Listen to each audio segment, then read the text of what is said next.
मुंबई के एम पूर्व प्रभाग क्रमांक 138 में कांग्रेस के युवा नेता सुफियान बानू ने पत्रकार परिषद को संबोधित करते हुए कहा कि युवाओं को नशे से बाहर निकालकर शिक्षा और स्वास्थ्य खेलकूद से जोड़ने का काम किया जाएगा, जिससे देश को मजबूत बनाया जा सके। ये कार्यक्रम स्थानीय पूर्व सपा युवा नेता इरफान खान के निमंत्रण पर आयोजित हुआ, जहां उन्होंने बीएमसी चुनाव में कांग्रेस के अधिकृत उम्मीदवार को बिना शर्त समर्थन देने की घोषणा की। बानू ने कहा कि गोवंडी क्षेत्र लंबे समय से देवनार डंपिंग और औद्योगिक प्रदूषण से प्रभावित है और भविष्य में नागरिकों को जहरीले प्रदूषण से मुक्त कराने के लिए ठोस प्रयास किए जाएंगे। उन्होंने इलाके में हुए विकास कार्यों की सराहना करते हुए जनता से समर्थन की अपील की। मुंबई से यशपाल शर्मा की रिपोर्ट। यही विजन है कि किस तरह से इसको पूरी तरह से खत्म किया जाए, तो इसीलिए हम लोग ये सारी चीजों पे मेहनत कर रहे हैं। और मैं आपको लोगों को पूरी जिम्मेदारी से बताता हूँ, अगर नशा बेचने वाला मेरा दोस्त हो, भाई हो, रिश्तेदार हो, यकीन मानिए उसको जेल में डालने का काम हमेशा किया गया और वही करते रहेंगे।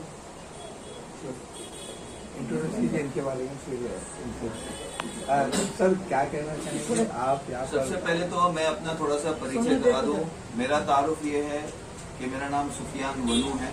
मैं वडाला इंटॉफिल 179 से कॉरपोरेटर हूँ और मेरे पिताजी भी जो है वो 5 बार कॉरपोरेटर रहे हैं।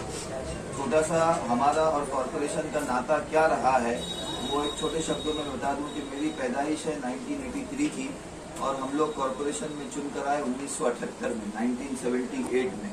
तो 1978 से आज 2024 तक हम लोगों ने तकरीबन 9 चुनाव लड़े हैं, जिसमें से 7 चुनाव जीते हैं और 2 चुनाव हारे हैं।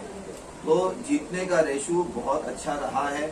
और यहाँ पे आने का जो समीकरण, जो सियासी समीकरण था, सियासी समीकरण के मेरी सीट लेडीज हो जाना और ये सीट ओबीसी हो जाना, क्योंकि ये बात बहुत सारे हमारे साथियों के जहन में होती है कि वो नगर सेवक तो ये स्थानीय होता है, नगर सेवक का काम स्थानिक लेवल पे होता है, लेकिन सियासी समीकरण ऐसी बैठी कि ओबीसी होने के कारण किसी भी पार्टी के पास लोकल स्थानीय अच्छा ओबीसी उम्मीदवार होना बहुत मुश्किल था।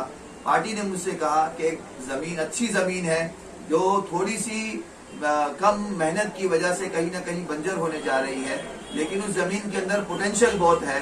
आप वहां जाओ, मेहनत करो, संगठन को खड़ा करने की कोशिश करो, लोगों से मिलो, क्योंकि कांग्रेस ऐसी चीज है जो गली से लेकर दिल्ली तक लोगों के मसाइल पर लड़ रही है। लोग कांग्रेस से मोहब्बत करते हैं, प्यार करते हैं।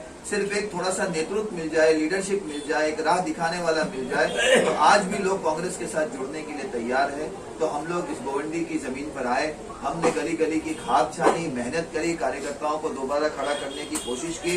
इसी जिम्न में मैंने ये चीज, क्योंकि जितने भी लोग हैं जो समाजवादी है, 10 साल पहले गोवंडी में समाजवादी को कोई नहीं जानता था। ये 10 साल और 15 साल की पैदावार है। इससे पहले 50 साल गोवंडी हमेशा से कांग्रेस का गढ़ था और मैं यकीन दिलाता हूं आने वाले 5 सालों के बाद दोबारा इसको कांग्रेस का गढ़ बनाकर रहेंगे।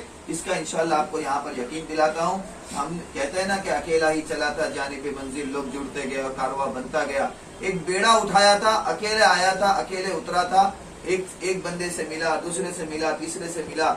आज वो कारवां हमारा इरफान खान साहब के दरवाजे तक पहुंचा है और मुझे बहुत गर्व है, मुझे बहुत फख्र है इनके जैसा आदमी, क्योंकि 2014 के बाद राजनीति का जो स्तर है वो पूरा तब्दील हो गया, पूरा बदल गया। देश की राजनीति एक अलग रुख पे चली। जो लोग चुनाव जीतकर आ रहे हैं उनका अपना व्यक्तिगत कहीं ना कहीं कुछ महत्व है, कुछ ना कुछ इम्पैक्ट है, कुछ ना कुछ वजन है, इस वजह से वो चुनकर आ रहे हैं। मैं खुशनसीब हूँ कि मुझे इरफान खान जैसा जो है हमारा साथी मिला, जो नौजवान है और जिन्होंने कुर्बानी दी और जिन्होंने साफ कहा कि मैं बहुत दिनों से कोशिश करा था कि एक बार उनसे मुलाकात हो जाए, एक बार हम उनके साथ बैठ जाए। मैंने मैसेज भिजवाया कि फैसला आपको लेना है, लेकिन एक बार मेरी बात तो सुन लो। मेरी बात सुनने के बाद में अगर आपको मेरी बात समझ में नहीं आती है तो आपको इनकार करने का हक है। हम एक बार बैठे, 2 बार बैठे, मैंने उनके सामने बातें रखी, मेरा विजन रखा, मैंने उनको रखा कोई भी नया आदमी चुनकर आएगा उसको कॉरपोरेशन समझने में 5 साल गुजर जाएगा। और कॉरपोरेशन हमारे लिए ऐसा है कि घर की खिड़की है कि कौन सी खिड़की कब कहाँ कैसे खटखटानी है, कैसे फंड लाना है, कैसे निधि लाना है, ये हमको पता है। हमने अपने इलाकों में काम किया है। इसीलिए आदमी 7-7 बार, 8-8 बार अगर चुन के आता है, वो कुछ किया होगा तभी चुनकर आता है, नहीं तो क्यों चुनकर आएगा। तो मेरे लिए बहुत गर्व की बात है कि उन्होंने इस बात को बहुत सम्मान के साथ, बहुत इज्जत के साथ सुना और फिर कहा कि मुझे थोड़ा वक्त दो मुफ्ती साहब, मैं सोचूंगा। सोचने के बाद उनका फिर फोन आया, फिर कुछ बातें हमने उनसे कही कि भाई उन्होंने कहा मेरा ये प्रोजेक्ट है, मैं चाहता हूं कि भाई ये स्कूल बने, मैं चाहता हूं कि ये चीज बने, ये चीज बने।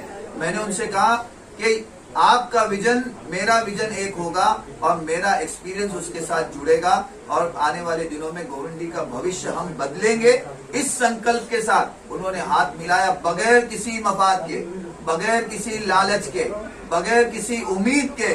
उन्होंने मुझे कहा मुफ्ती साहब आप 3 बजे जुमा के दिन मेरे ऑफिस पर आइए, हम बैठेंगे, पीसी करेंगे और प्रेस कॉन्फ्रेंस में मैं आपको अपना समर्थन दूंगा और पूरी ताकत के साथ कंधे से कंधा मिलाकर आपके साथ खड़ा भी रहूंगा। और इसी के साथ उन्होंने भी एक उम्मीदवार यहाँ पर नॉमिनेशन के लिए उतारा था, उन्होंने कहा कि हम उनको विड्रॉ करेंगे और एक साथ, एक मुश्त, एक ताकत, एक आवाज बनकर हम लोगों के दरवाजे तक जाएंगे, लोगों को समझाएंगे। एक बात याद रखिए, जब भी ताकत किसी एक आदमी के हाथ में आ जाती है, मोनोपोली जब बन जाती है, तो वो मोनोपोली देश के लोकतंत्र के लिए नुकसानदेह होती है, जिससे राहुल जी आज लड़ रहे हैं कि आज पूरा के पूरा देश 2 हाथों में दे दिया गया है।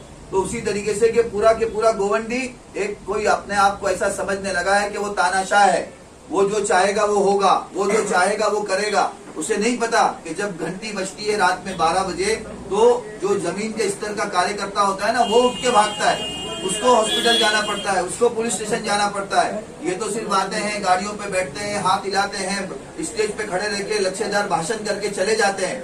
जमीन पर उनकी जमीन तैयार करने वाले इरफान भाई जैसे हमारे कार्यकर्ता होते हैं, ये जमीन पर होते हैं, इसलिए उनकी जय जयकार होती है। लेकिन कुछ दिन के बाद इंसान समझने लगता है नहीं, मेरी वजह से वोट मिलता है। उसमें और उस भरम, उस गुरूर, उस तकब्बुर को तोड़ने के लिए आज सुफियान वनू और इरफान खान साथ में आए हैं और हमको यकीन है कि आने वाले दिनों में उस गुरूर का चिकनाचूर हम करेंगे, तकब्बुर को तोड़ेंगे और उनको बताएंगे कि इरफान खान क्या चीज है, कि आपकी आवाज इरफान की वजह से थी, इरफान की आवाज आपकी वजह से नहीं थी।